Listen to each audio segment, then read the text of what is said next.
ভারত নিজেদের দ্বিতীয় nuclear power submarine launch করে ফেলেছে। ভারত এখন প্রোগ্রেসের পথে চলছে, ইন্ডিয়ার ডিফেন্স সেক্টরকে মজবুত করছে এবং ইন্ডিয়ান নেভির কাছে অনেকগুলি সাবমেরিন রয়েছে, কিন্তু স্পেসিফিক্যালি নিউক্লিয়ার পাওয়ার সাবমেরিন এর আগে পর্যন্ত একটি মাত্র ছিল। এবার তাতে আরেকটি ডানা যোগ হলো। তো আজকের ভিডিওতে আসুন জানার চেষ্টা করি একটি নিউক্লিয়ার পাওয়ার সাবমেরিন কি, আর এটা বানানো আসলে এত কেন কঠিন, আর এটা কিভাবে কাজ করে, আর সমস্ত দেশের কাছে এটি বিপুল সংখ্যায় কেন নেই। এই দ্বিতীয় সাবমেরিনের নাম হচ্ছে আইএনএস আরিঘাত, যার ওজন হচ্ছে 6000 টন এবং এটি 3500 কিলোমিটার রেঞ্জের K4 মিসাইল ফায়ার করতে সক্ষম। সাবমেরিনগুলি একটি বেসিক প্রিন্সিপালের উপর কাজ করে। জলের উপরে এবং নিচে যাওয়ার জন্য সাবমেরিনগুলি ব্যবহার করে থাকে ব্যালিস্ট ট্যাঙ্ক, যেটা কিনা সাবমেরিনের দুই প্রান্তে লাগানো থাকে। যখন জলের উপর ফ্লোট করার প্রয়োজন হয় তখন এই ব্যালিস্ট ট্যাঙ্কগুলিতে হাওয়া ভরে নেওয়া হয়, আর যখন ডাইভ করার প্রয়োজন হয় তখন এই ব্যালিস্ট ট্যাঙ্কগুলিতে জল ভরে তার ওজন বাড়িয়ে গ্র্যাভিটি ফোর্সের সাহায্যে এদের ডুবিয়ে দেওয়া হয় এবং জলের তলে এরা ডাইভ করে। সাবমেরিনের বডি দুই প্রকারের হয়ে থাকে, সিঙ্গেল হাল এবং ডাবল হাল।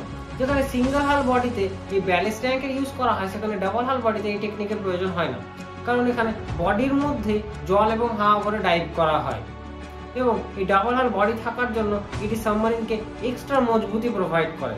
এবং আজকালকার যত মডার্ন সাবমেরিনস রয়েছে সবগুলিতেই ডাবল হাল টেকনিক ইউজ করা হয়। সমুদ্রের মধ্যে চলাচল করার জন্য সাবমেরিনের মধ্যে লাগানো থাকে প্রোপেলার সিস্টেম, যা কিনা ইঞ্জিনের সাহায্যে ঘোরানো হয় এবং সাবমেরিনকে এক্সট্রা টর্ক প্রোভাইড করে সামনে এগিয়ে দেওয়া হয়। তাছাড়া এতে লাগানো থাকে রাডার সিস্টেম, যা কিনা সাবমেরিনের ডিরেকশন চেঞ্জ করতে সাহায্য করে। সাবমেরিনের প্রথম সেকশন অর্থাৎ হেডের দিকে লাগানো থাকে সোনার সিস্টেম এবং মিসাইল টিউব। এই মিসাইল টিউবগুলিতে রাখা নিউক্লিয়ার পাওয়ার মিসাইল যে কোনো দেশের জিওগ্রাফি পাল্টে দেওয়ার জন্য যথেষ্ট। সোনার সিস্টেমকে বেসিক্যালি আমরা সাবমেরিনের চোখ হিসেবে ধরে নিতে পারি। এই সিস্টেমের সাহায্যে সাবমেরিন তার আশেপাশে উপস্থিত যে কোনো অবজেক্টকে আইডেন্টিফাই করতে সক্ষম হয়।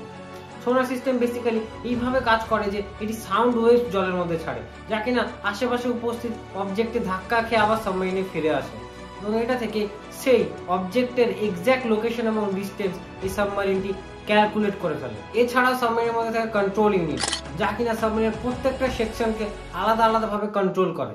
সাবমেরিনগুলি আন্ডার ওয়াটার ডাইভ করার জন্য ব্যাটারি ব্যবহার করে থাকে, যা কিনা 2 থেকে 3 দিন পর পর রিচার্জ করার প্রয়োজন হয়।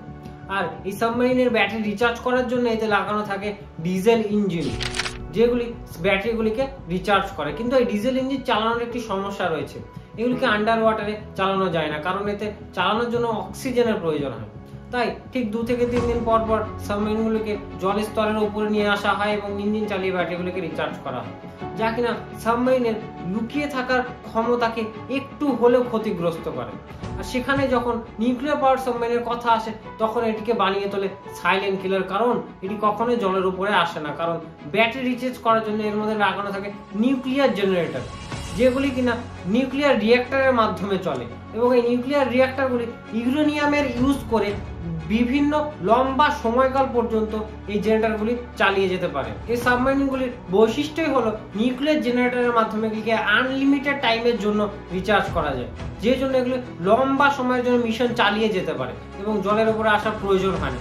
যতদিন এদের সাথে খাদ্য এবং জল সামগ্রী বস্তু মজুত রয়েছে ততদিন এটা মিশন কন্ডাক্ট করতে পারে। এই বৈশিষ্ট্যটাই এই সাবমেরিনকে করে তোলে সাইলেন্ট কিলার। আপনি যদি নিউক্লিয়ার ইঞ্জিন এবং নিউক্লিয়ার রিঅ্যাক্টর সম্বন্ধে আরো জানতে আগ্রহী হন তো let me know by commenting below. তাছাড়া একটি ভিডিওতে সমস্ত সাবমেরিনকে তো এক্সপ্লেন করা সম্ভব নয়, তাই আমরা এই সিরিজে আরো ভিডিও নিয়ে আসবো যেখানে আমরা বিভিন্ন ধরনের সাবমেরিনকে, বিভিন্ন দেশের সাবমেরিনকে এক্সপ্লেন করব। আর একটি খুশির খবর আপনাদের দিয়ে দিই, নেক্সট ইয়ার ইন্ডিয়া আমাদের তৃতীয় নিউক্লিয়ার পাওয়ার সাবমেরিন লঞ্চ করতে চলেছে, যার নাম হচ্ছে আইএনএস আরিধামান এবং এর ওজন হবে 7000 টন, অর্থাৎ আইএনএস আরিঘাতের থেকেও বড় হতে চলেছে। আজকের জন্য এতটাই। ভিডিওটি অবশ্যই লাইক করবেন, এটা কিন্তু বাধ্যতামূলক, লাইকটা করতেই হবে। তাছাড়া এরকম ইন্টারেস্টিং ভিডিওস পাওয়ার জন্য do subscribe to Psyography and tap the bell icon to get notified. এবং আপনাদের এই বিষয়ে কি মতামত হয়েছে আমাদের কমেন্ট বক্সে জানাবেন। যদি অন্য কোনো টপিকে ভিডিও চান সেটাও জানাবেন, আমরা সেটা নিয়ে নতুন ভিডিও নিয়ে আসবো। This is Debashis signing off.